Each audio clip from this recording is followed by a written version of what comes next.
A leer a partir del versículo 27 hasta el versículo 32.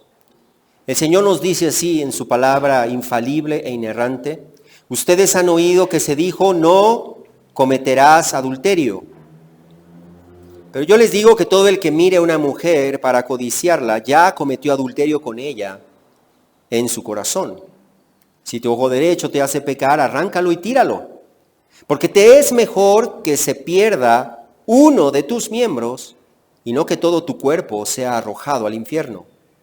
Si tu mano derecha te hace pecar, córtala y tírala. Porque te es mejor que se pierda uno de tus miembros y no que todo tu cuerpo vaya al infierno. También se dijo: cualquiera que repudia a su mujer, que le dé carta de divorcio. Pero yo les digo que todo el que se divorcia de su mujer, a no ser por causa de infidelidad, la hace cometer adulterio. Y cualquiera que se casa con una mujer divorciada, comete adulterio. Padre, te damos gracias que tú nos instruyes en tu palabra. Tú no quieres que tu pueblo sea ignorante. Tu pueblo fue destruido por falta de conocimiento. Y te pedimos, Señor, que tú ilumines nuestro entendimiento y que tu Espíritu Santo grabe estas palabras en nuestro corazón, de manera que podamos vivir conforme a ella, y de manera, Señor, que podamos pararnos y ser sal y ser luz en este mundo de tinieblas, Señor, levantando en alto el estándar de justicia que tú nos enseñas en tu palabra. Te lo pedimos en el nombre de Jesús. Amén. Jesús nos ha dejado claro que los cristianos debemos ser sal y luz en el mundo. Que los cristianos debemos pensar de una manera diferente, debemos vivir de una manera diferente, debemos hablar de una manera diferente al mundo. Debemos mostrar, como dijo Jesús, nuestra justicia, nuestras obras delante de los hombres, para que ellos vean y glorifiquen al Padre que está en los cielos. El Señor nos ha llamado a mostrar una justicia que exceda a la de los escribas y de los fariseos. Es decir, una justicia que no es superficial, una justicia que no es meramente religiosa, que no es una actuación externa como la de los escribas y los fariseos. Jesús dijo ahí en Juan 5:20 que si nuestra justicia no supera a la de los escribas y de los fariseos, no entraremos en el reino de los cielos. Necesitamos entonces, los creyentes hemos de mostrar una justicia que excede, que es superior a esa justicia superficial, meramente religiosa, pura apariencia de los escribas y de los fariseos. La pregunta entonces que surge aquí es: ¿cómo se ve una justicia así? ¿Qué significa esta justicia que supera a la de los escribas y de los fariseos? ¿Cómo practicamos este tipo de justicia? Y Jesús procede a darnos algunos ejemplos en los versículos 21 al 48. La semana pasada nosotros nos enfocamos en versículos 21 al 26, donde el Señor nos enseñó que los cristianos no debemos conformarnos solamente con no asesinar físicamente a otras personas. Nosotros no debemos enojarnos pecaminosamente. Nosotros no hemos de estallar en ira contra otras personas. No debemos estar peleados con nadie. En lo que dependa de nosotros, nos dice en Romanos 12, debemos estar en paz con todos los hombres. Y tampoco debemos maldecir, insultar, agredir, ofender, humillar a las personas. Y si lo hemos hecho, ¿qué debemos hacer? Debemos pedir perdón. Debemos pedirle perdón a nuestro Dios y debemos pedirle pronto, dice allí, debemos pedirle pronto perdón a la persona que nosotros hemos ofendido y seguir aprendiendo a controlar nuestro carácter, seguir aprendiendo a controlar nuestra boca, controlar nuestras palabras. Y ahora en versículos 27 al 32 el Señor pasa a un segundo tema en el que nos va a enseñar cómo mostrar esa justicia que excede, que supera a la de los escribas y los fariseos. Y lo hace a través de su enseñanza acerca del adulterio y del divorcio. ¿Cuál debe ser? ¿Cuál es la perspectiva de Dios en cuanto al adulterio y al divorcio? ¿Y cuál en consecuencia debe de ser nuestra perspectiva como cristianos acerca del adulterio y acerca del divorcio? Así que entonces en esta enseñanza, en versículos 27 al 32, el Señor se centra en dos áreas. En primer lugar, no cometas adulterio. No cometas adulterio. Y en segundo lugar, cuida tu matrimonio. No cometas adulterio, cuida tu matrimonio. Comenzamos entonces allí en versículo 27 con la enseñanza de los maestros israelitas, de los judíos. Él comienza en versículo 27 diciendo, ustedes han oído que se dijo, no cometerás adulterio. Obviamente nosotros sabemos que esta enseñanza no procedió de los judíos en sí, sino que procede de la ley de Dios. Nosotros encontramos este mandamiento tanto en Éxodo capítulo 20 como en Deuteronomio capítulo 5. Y el Señor dijo llanamente, claramente, no cometerás adulterio. Y el pecado del adulterio es tan grave, tan serio, que el Señor mismo declaró en Levítico capítulo 20, en el versículo 10, Él decretó la pena de muerte para el adúltero, así de grave es. Allí en Levítico 20:10 nos dice, si un hombre, dice el Señor, si un hombre comete adulterio con la mujer de otro hombre, que cometa adulterio con la mujer de su prójimo, el adúltero y la adúltera ciertamente han de morir. Eso lo dijo el Señor. Ciertamente han de morir. Eso nos muestra entonces, por un lado, la gravedad del adulterio. Porque Dios, siendo un Dios justo, podemos nosotros medir la trascendencia, la gravedad del pecado al compararlo con su consecuencia, al compararlo con el castigo que Dios decreta para ese pecado. Y aquí el castigo es pena de muerte. Eso nos muestra entonces la gravedad, la seriedad, por un lado, pero por otro lado también nos muestra el valor y la santidad que tiene el matrimonio en el plan de Dios. El matrimonio es algo que Dios ha establecido y es valioso para Él. Es santo para Él. Y lo mismo debe ser para nosotros que somos sus seguidores. Y el valor del matrimonio está dado no en que es el medio que Dios proveyó para que nosotros seamos felices y vivamos felices para siempre. El valor del matrimonio está dado en Efesios capítulo 5, en que Dios instituyó el matrimonio para que sea un símbolo, una ilustración, una representación de la relación de Cristo y su iglesia. Y por eso el matrimonio es valioso. El Señor nos dio el matrimonio como una bendición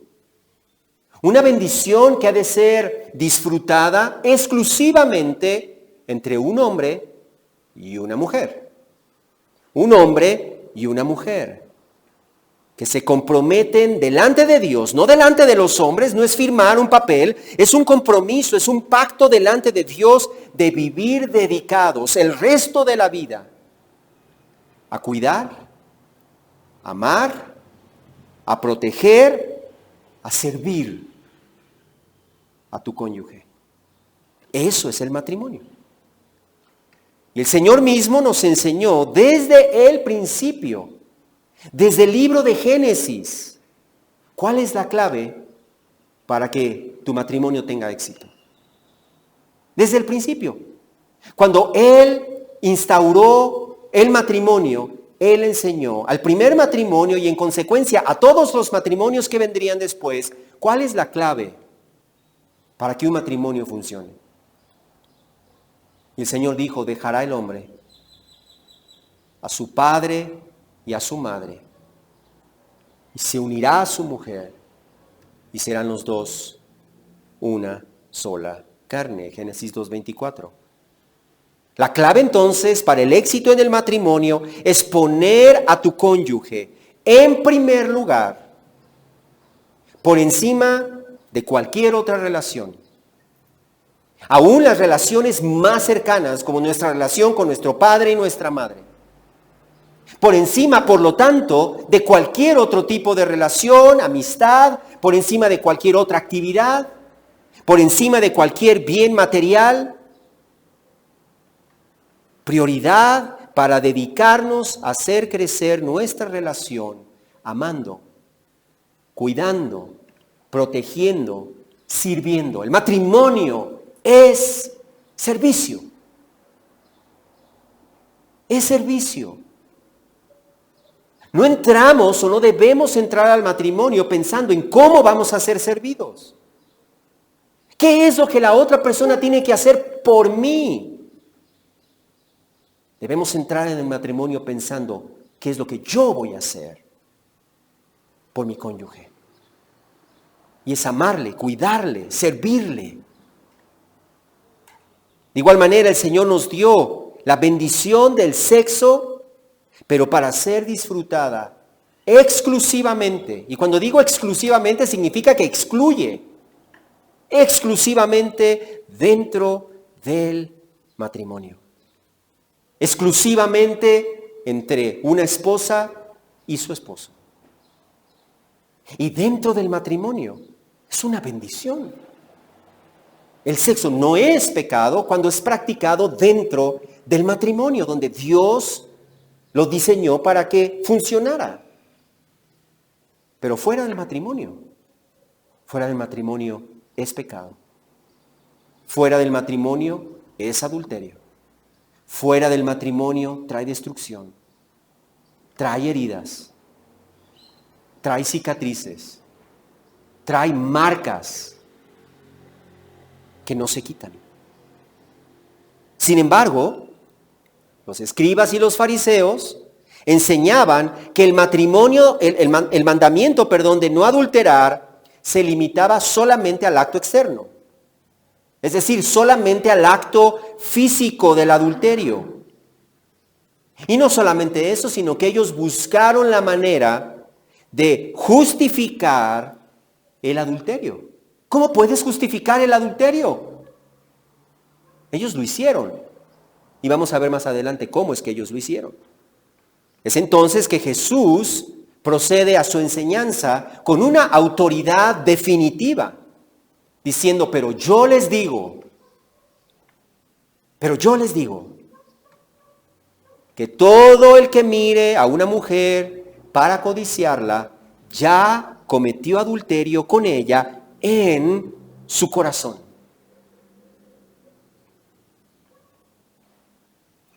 Ahora bien, Jesús usó un verbo interesante al decir todo aquel que mire a una mujer.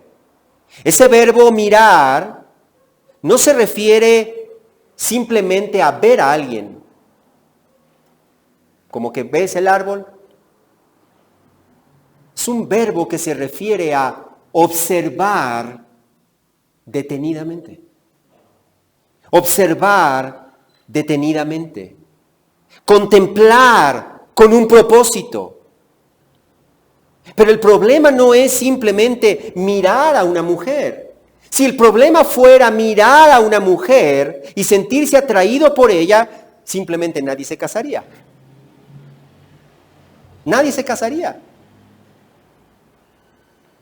Dios puso en el hombre una atracción física hacia la mujer. Dios puso en la mujer una atracción física hacia el hombre. Y eso es natural. Eso lo hizo Dios. De tal manera que el mirar del que está hablando aquí no está hablando de un mirar en el que ves a una chica y dices, esa chica está bonita.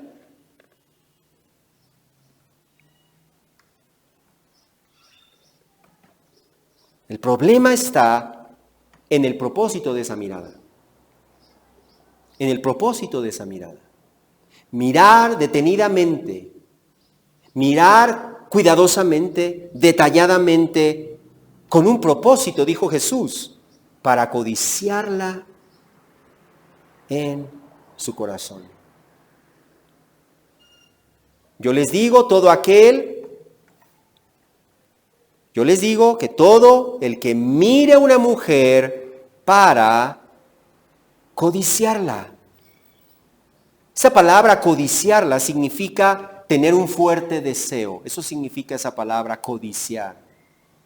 Y en la Biblia se usa de dos maneras. Se usa en un sentido positivo y se usa en un sentido negativo. Tú dices, ¿cómo la codicia puede tener un sentido positivo? Cuando ese deseo intenso es hacia cosas que a Dios le agradan. Es una codicia positiva, es un deseo intenso positivo. Aún la Biblia nos habla acerca de que Jesús tenía fuerte deseo, pero por las cosas que agradan a Dios. Jesús ambicionaba ser agradable a Dios y nosotros debemos ambicionar y codiciar ser agradables a Dios. Es un fuerte deseo, un deseo intenso. Pero en un sentido negativo, habla de desear, disfrutar algo que no nos pertenece, que no es para nosotros. En nuestro pasaje, codiciar se refiere a mirar a una mujer o a un hombre con el deseo de tenerlo, con el deseo de estar con él o con ella, de acostarse con él o con ella. Está hablando de un deseo sexual ilegítimo. Un deseo sexual ilegítimo. Ilegítimo porque esa persona no es tu esposo. No es tu esposa. Es la mirada que desea románticamente o sexualmente a otra persona, que lo lleva a desnudarla en su mente, acostarse con él o con ella en su imaginación. Eso es pecado. Eso es pecado. Eso, dijo Jesús, esa persona ya cometió adulterio con ella en su corazón. Eso es adulterio a los ojos de Dios. Así que el que mira a una mujer y en su mente la desea, en su mente la desnuda, ha cometido adulterio. Y ese es precisamente el problema de la pornografía y de la masturbación.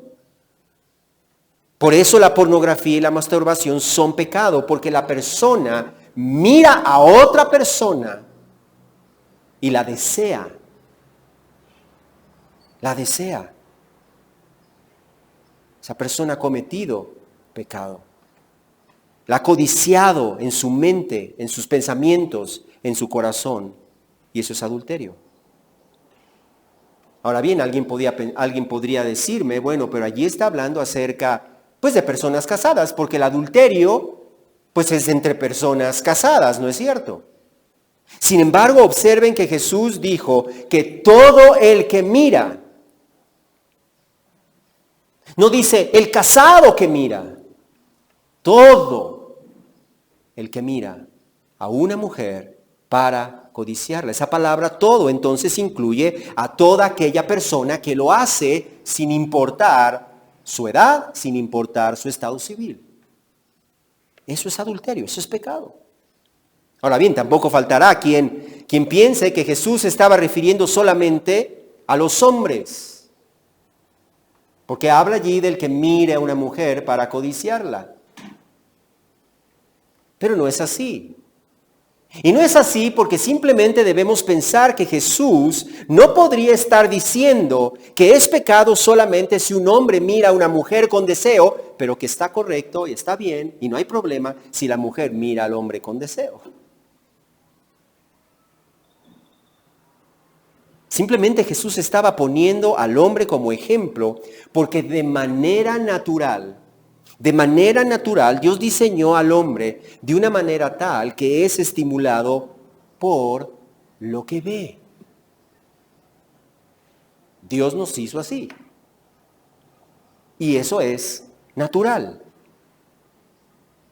Lo que no es natural es que nosotros miremos a una mujer para codiciarla. Eso no es natural. Eso es pecado. Eso es una obra de la carne. Y nosotros debemos tener cuidado con eso. El problema es cuando el hombre o la mujer no tienen cuidado y no controla su mirada. Y no controla sus deseos naturales. Y no controla sus pensamientos y su imaginación. Es entonces cuando peca en su corazón. Cuando peca en su corazón. Y contrario a lo que muchas personas piensan, el adulterio en el corazón es extremadamente grave. Muchas personas piensan, no, bueno, no es tan grave porque no lo estoy haciendo físicamente. Ahorita vamos a ver qué tan grave es.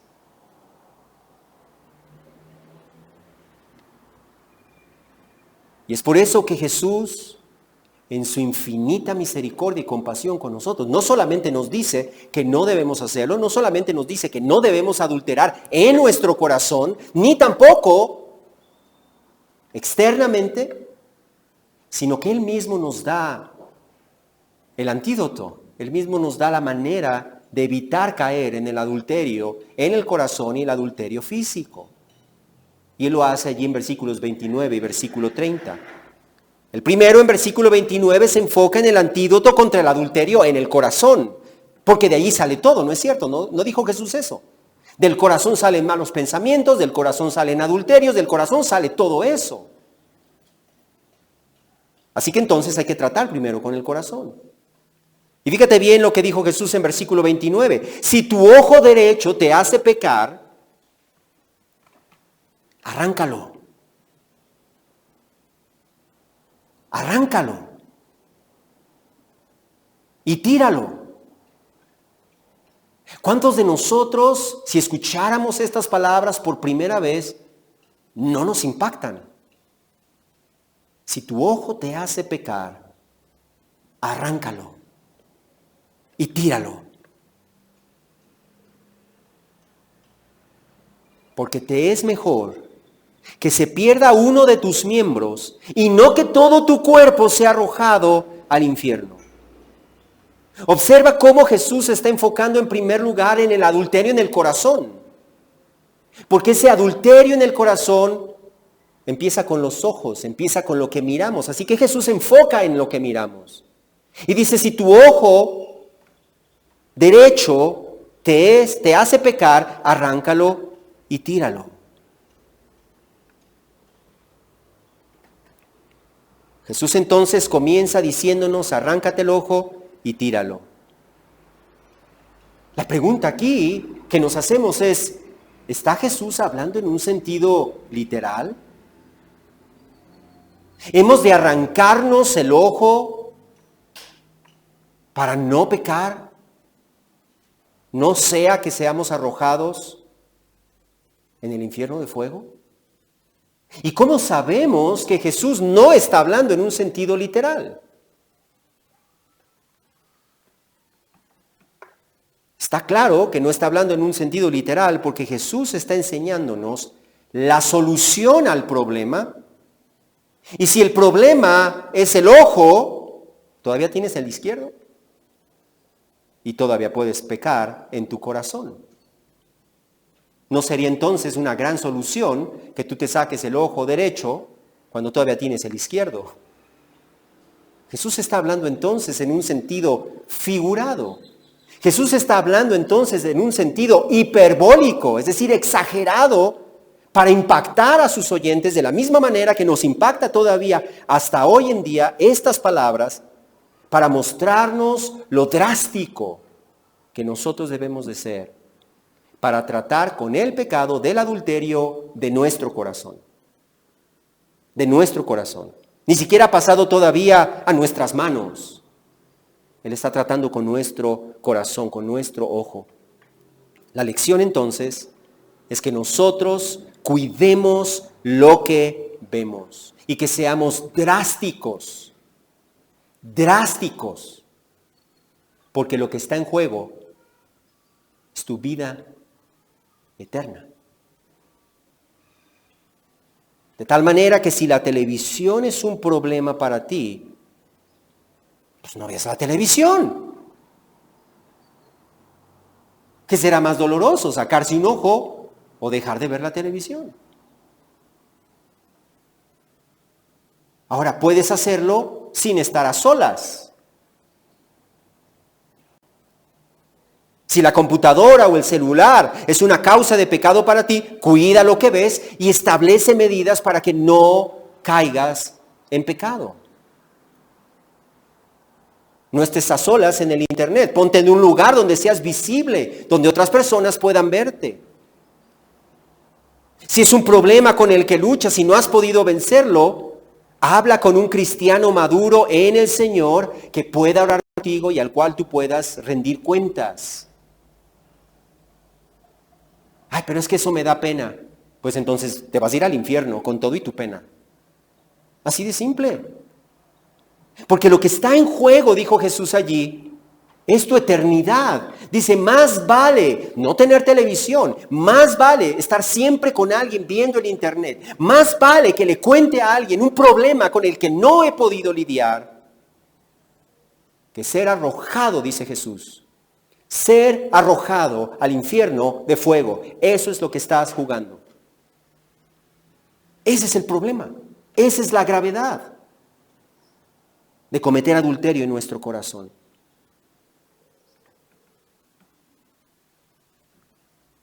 Y entonces ahora sí el Señor pasa, una vez que ha tratado con el corazón, una vez que ha tratado con el adulterio en nuestros ojos, el que mira, ni siquiera la ha tocado, mira a una mujer para codiciarla, ya adulteró con ella en su corazón, ahora pasa al adulterio físico. A darnos el antídoto, dice Jesús allí en versículo 30. Y si tu mano derecha te hace pecar, córtala y tírala. Porque te es mejor que se pierda uno de tus miembros y no que todo tu cuerpo vaya al infierno. Observa cómo Jesús pasa al adulterio físico haciendo referencia a nuestras manos. Si tu mano derecha te es ocasión de pecado, córtala y échala de ti. Nuevamente este sentido hiperbólico porque tenemos la izquierda, ¿verdad?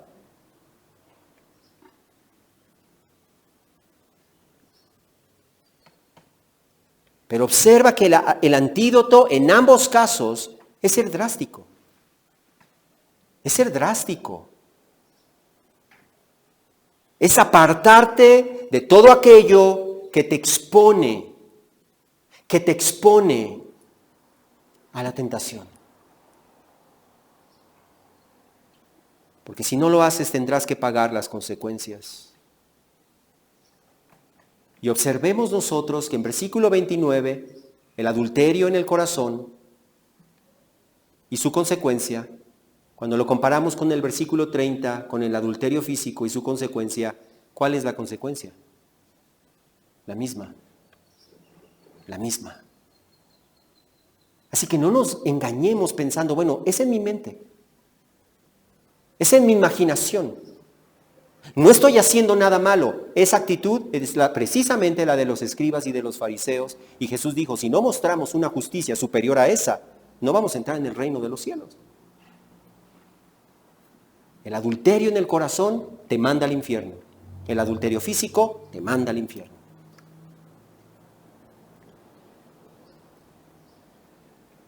De allí que entonces la importancia, hermanos, de que cuidemos lo que vemos. De que cuidemos lo que vemos, de que cuidemos lo que pensamos, lo que miramos, lo que tocamos. No te expongas a pasar tiempo a solas con una persona del sexo opuesto. ¿Sabes que Dios diseñó el matrimonio para que tu mejor amigo sea tu esposo y tu mejor amiga sea tu esposa?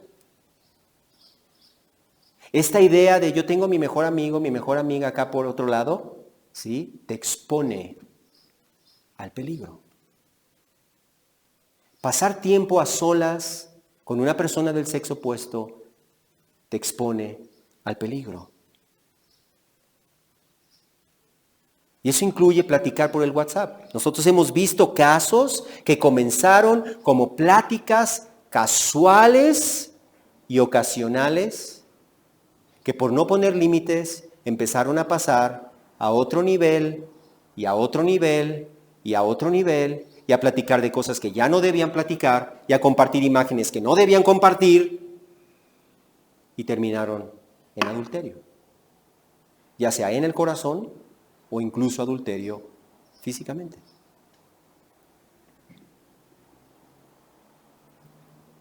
El punto no es no exponerse a la tentación. El punto es ser honesto contigo mismo, ser honesta contigo misma. Y si hay algo que te causa tentación, es mejor que te alejes. Pero es que otros lo pueden hacer. Pues otros lo pueden hacer sin pecar. Si para ti es un problema, para ti lo es. Así que no esperes a que sea demasiado tarde. No vale la pena correr el riesgo, porque quienes no tienen cuidado corren el riesgo de caer en adulterio, y el adulterio conduce al infierno. Ahora bien, eso no significa que aquel hermano, aquella hermana que ha caído en adulterio ya siendo cristiano, no hay perdón para él. La Biblia nos enseña que la sangre de Cristo es suficiente para perdonar nuestros pecados, para limpiarnos de toda maldad, si nosotros nos arrepentimos. Así que si alguien ha caído, puede arrepentirse de corazón delante del Señor, y hay perdón para el cristiano que se arrepiente, pero muchas veces las consecuencias de su caída van a permanecer. Van a permanecer. Dios te perdona, pero muchas veces Él permite las consecuencias que persistan allí. Proverbios 6 nos dice, versículos 32 y 33, nos dice: el que comete adulterio no tiene entendimiento. El que lo hace destruye su alma, heridas y vergüenza hallará, y su afrenta, su vergüenza no será borrada. No será borrada. Y un ejemplo de eso es el rey David. ¿Cuántos de ustedes saben que el rey David cometió adulterio? ¿Hay alguien que no sabía eso? Fíjate, hace casi 3,000 años de eso. Y todavía hoy en día, 3,000 años después, su afrenta no ha sido borrada. Él fue perdonado, está con el Señor. Pero hoy en día seguimos sabiendo que David cometió adulterio con Betsabé. Y no solamente eso, el hijo que tuvo con Betsabé se murió. Y no solamente eso, sino que aún hubo violencia y violaciones en su familia. A uno de sus hijos buscó cómo matarlo y deshacerse de él, y lo anduvo persiguiendo. Dios dejó las consecuencias de sus acciones, aun cuando Dios ya le había perdonado. Así también a veces, aunque el cristiano se arrepienta, la mancha, la vergüenza de su pecado, la desconfianza de quienes le rodean, puede no desaparecer con el tiempo. Eso nos muestra entonces cuán serio es el pecado sexual y debemos cuidarnos. Es mejor cuidar nuestros ojos. Es mejor cuidar nuestra mente, nuestros pensamientos, nuestra imaginación, nuestras manos, para no darle lugar al diablo. Es mejor cuidar nuestra convivencia con las personas del sexo opuesto. Es mejor cuidar nuestra mirada, porque el adulterio en el corazón, el adulterio físico, es grave. Pero hay otra manera en que el pecado del adulterio se multiplica, y eso se llama divorcio. Divorcio, y por eso Jesús liga estas dos. Uno puede pensar que tiene que ver el divorcio con el tema del adulterio. Jesús nos enseña que mucho. Observa allí en nuestro pasaje, versículo 31.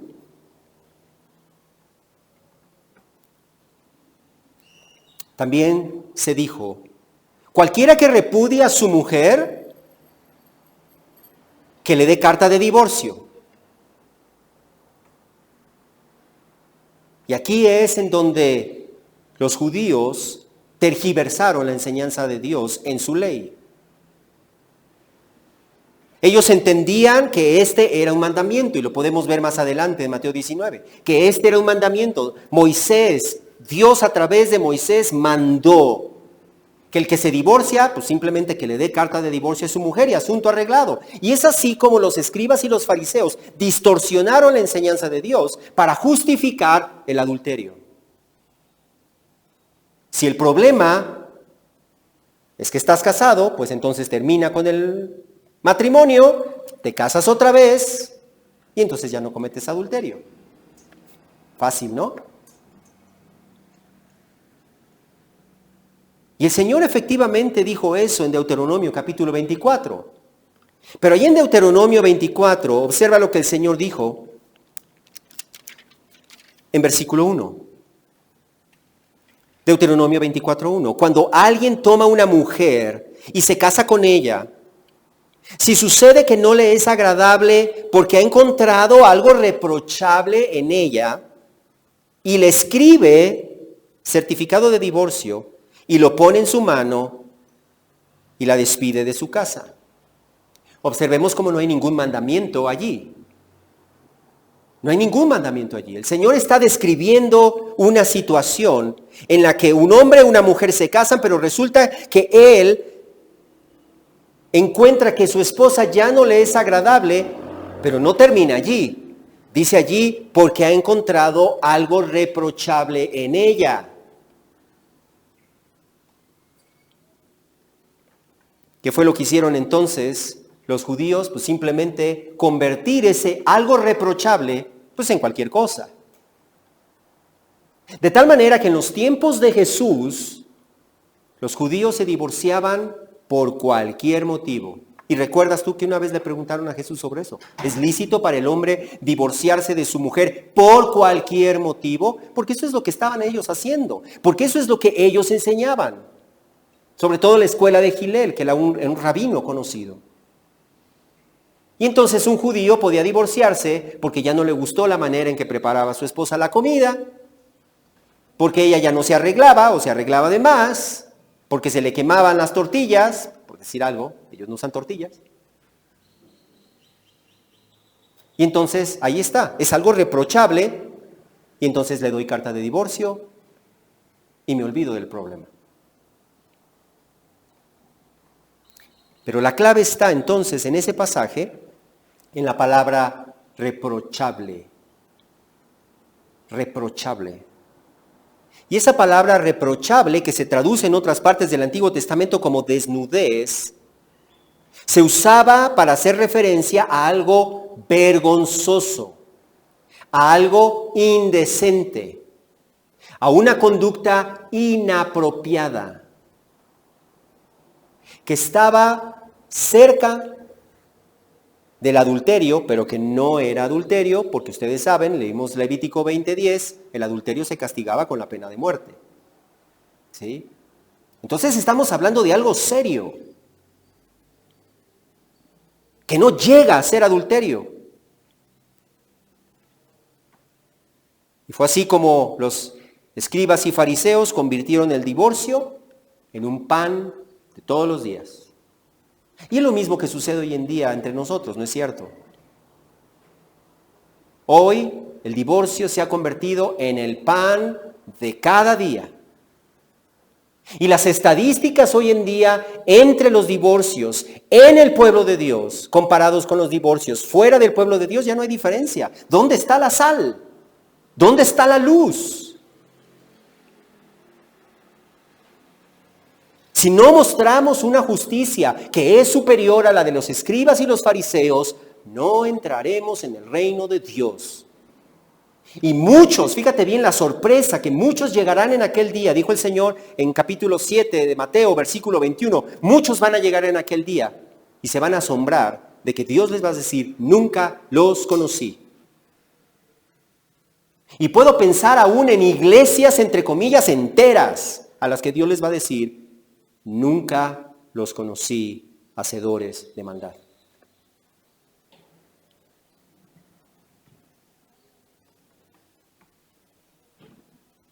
Hoy en día unos cristianos se divorcian por cualquier razón. ¿Y sabes qué piensa Dios del divorcio? Malaquías capítulo 2. ¿Sabes qué piensa? Dios dice lo siguiente en Malaquías 2:16. Yo detesto. Eso es lo que Dios dice, son sus palabras. Detesto, aborrezco, odio. Yo aborrezco, detesto el divorcio, dice Yahvé, Dios de Israel, y al que cubre de iniquidad su vestidura, dice Yahvé de los ejércitos. Presten atención pues a su espíritu y no sean desleales. Dios aborrece el divorcio. Aborrece es la palabra. No le cae mal. No es que no esté de acuerdo. Él aborrece el divorcio.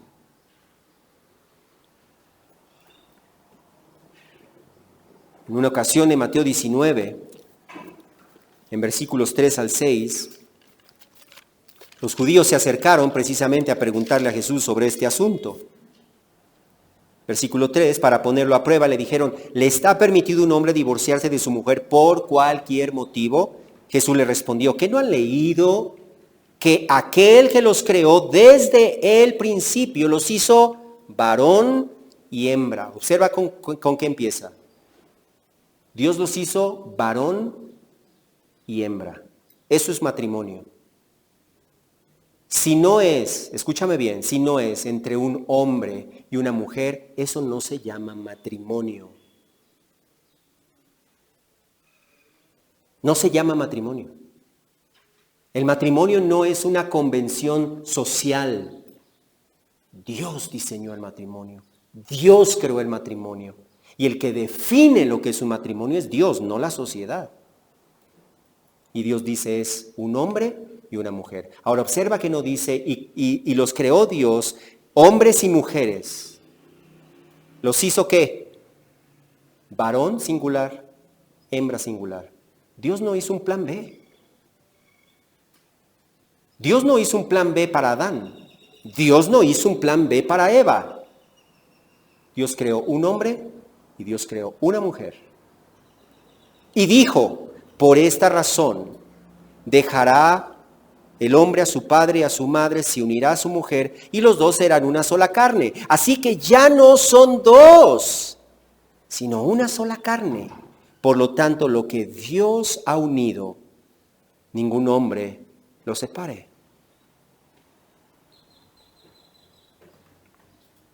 Y luego añadió, en versículos 7 al 9, ellos le dijeron, entonces, ¿por qué Moisés mandó darle una carta de divorcio y repudiarla? Él les dijo, por la dureza de su corazón, Moisés les permitió a ustedes divorciarse de sus mujeres, pero no ha sido así desde el principio. Pero yo les digo que cualquiera que se divorcie de su mujer, salvo por infidelidad, y se case con otra, comete adulterio. Lo mismo, él no cambia. Lo mismo que nos enseña nuestro pasaje, regresando allí, a Mateo 5, yo les digo que todo el que se divorcia de su mujer, a no ser por causa de infidelidad, la hace cometer adulterio, y cualquiera que se casa con una mujer divorciada comete adulterio. ¿Escuchaste eso? Todo el que se divorcia.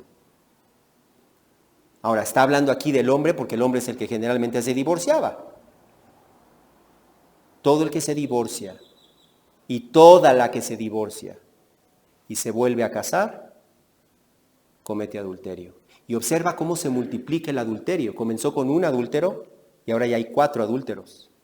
¿Te das cuenta? El A y el B, que estaban casados, uno de ellos cometió adulterio, ahora se divorcian y ahora ella se casa con otra persona, él se casa con otra persona y ahora ya tenemos 4 adúlteros. 4 adúlteros. Porque el divorciado que se vuelve a casar comete adulterio. Y la persona que se casa con el divorciado comete adulterio. Y lo mismo con la mujer.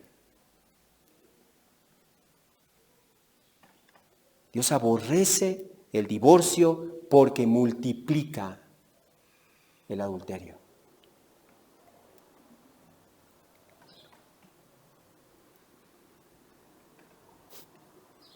Es por eso, hermanos, que debemos cuidar nuestro matrimonio. Dios nos dio un matrimonio y debemos dedicarnos a cuidarlo, a sembrar en él. Hermanos, el matrimonio, yo no sé en qué parte olvidamos, en qué parte agarramos monte, como dicen algunos. El matrimonio se tiene que cuidar. La relación en el matrimonio no va a florecer, no va a crecer, no va a profundizarse si nosotros convertimos de nuestro matrimonio una rutina.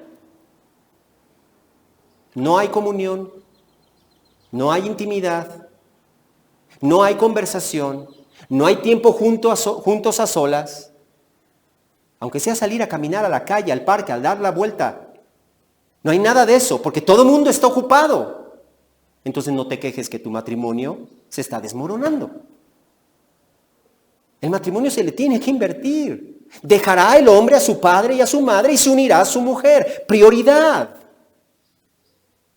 Pero como los cristianos han dejado de ser sal y hemos dejado de ser luz y estamos imitando al mundo, pues por eso el índice de divorcios en las iglesias cristianas es exactamente el mismo que en el mundo. Claro, no es de asombrarnos. Y muchos le echan la culpa al diablo.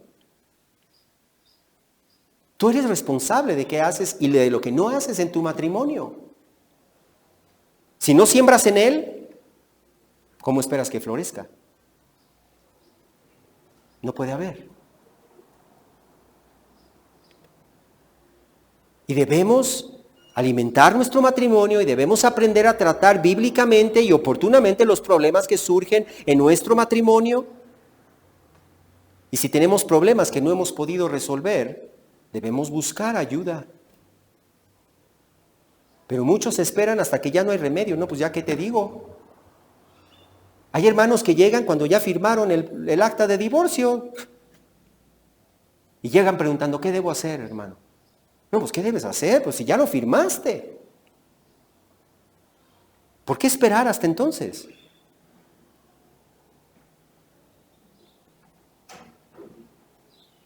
La voluntad de Dios es que nos dediquemos a nuestro matrimonio y que nuestro matrimonio, especialmente en esta generación y en las que vienen, que los matrimonios cristianos sean sal y sean luz. Que muestren a otros, mira, eso es un matrimonio. Oye, ¿ya viste qué padres se llevan? ¿Ya viste cómo salen a caminar, aunque sea a darle una vuelta a la cuadra? Y eso atrae la atención de otros. ¿El Señor permite el divorcio? Sí, lo permite. No lo ordena, lo permite. ¿En qué caso? Dijo Jesús ahí en Mateo 5, versículo 32. Por infidelidad. No significa que si hay infidelidad, automáticamente Dios dice, pues tienes que divorciarte. Es posible perdonar. Es posible perdonar. Sobre todo cuando aquel que cometió la falta está arrepentida. Es posible perdonar. Y es posible restaurar, porque Dios restaura. Pero cuando no hay arrepentimiento, cuando hay dureza en el corazón, como dijo Jesús, entonces Él permitió que pudiera haber divorcio con la oportunidad a la parte ofendida de volverse a casar. La parte ofensora ya cometió adulterio.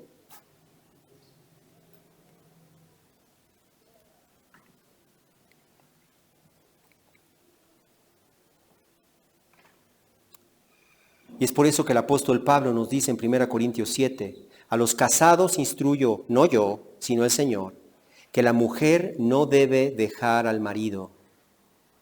Escucha esto. Pero si lo deja, es decir, si se divorcia, quédese sin casar. Salvo por causa de infidelidad, el que se divorcia no se puede casar. Si se casa, comete adulterio. Quédese sin casar o, de lo contrario, que se reconcilie con su mujer. Y que el marido no abandone a su mujer.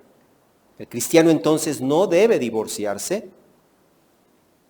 Y luego añade en versículo 12, pero a los demás digo yo, no el Señor, que si un hermano tiene una mujer que no es creyente, observa esto, no está hablando de que se casó con una no creyente. Está hablando de que ellos se casaron antes de que el hermano fuera creyente. Y ahora se encuentra en una condición en la que él es creyente, su esposa no es creyente. ¿Qué debe hacer? ¿Abandonarla porque ella no es creyente? Dice, no. Si la parte no creyente consiente en vivir con él, dice el creyente que no se separe. Pero si la parte no creyente ya no consiente en vivir con él, porque ahora él es creyente, dice entonces que se separe, pues el Señor no nos ha llamado a esclavitud, sino a vivir en paz. Eso quiere decir entonces que si esa persona se fue, ese hermano queda en la posibilidad de volverse a casar. Así que entonces, por causa de infidelidad, es posible que la parte ofendida pueda volverse a casarse sin cometer adulterio.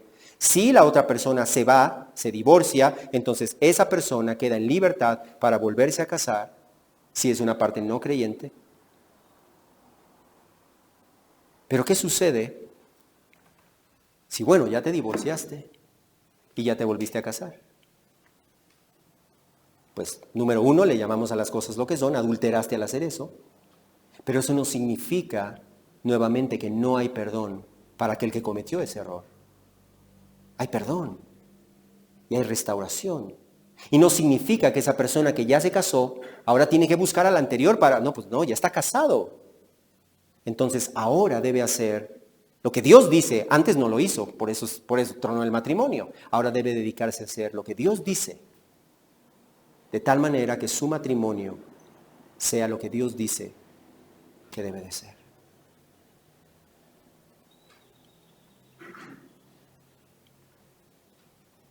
Y obviamente cuando uno de las dos partes mueren, pues también se puede volver a casar la persona viuda y no comete adulterio. Y Romanos 7 es claro al decirnos eso.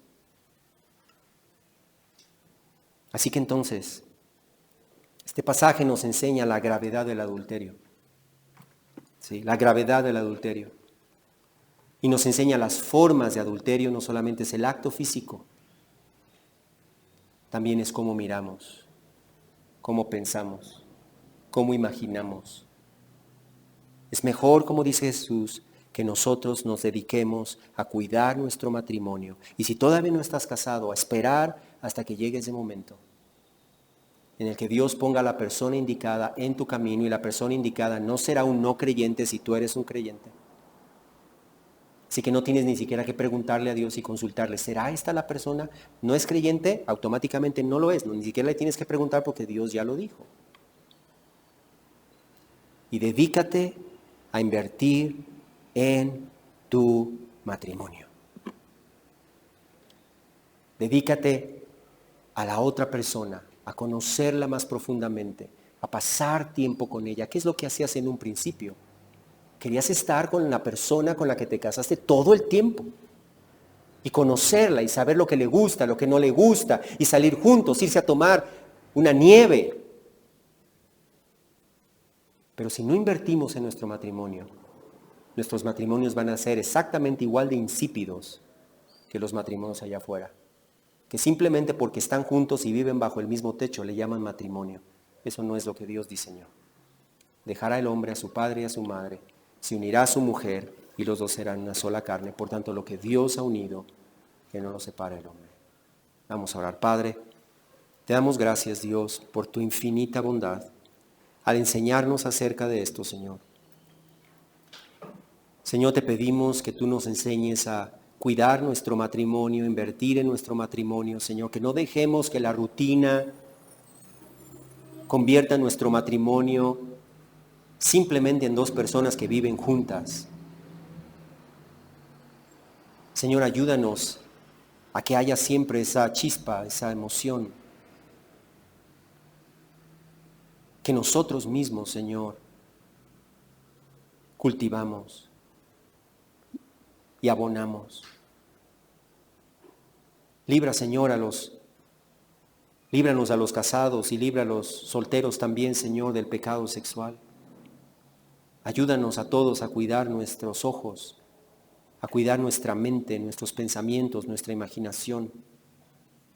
Ayúdanos, Señor, a ser drásticos en aquellas cosas que son una tentación para nosotros. Y ayúdanos a tener una visión del matrimonio como la que tú tienes, no como la que el mundo tiene. Te lo pedimos en el nombre de Jesús y para la gloria de tu nombre. Amén.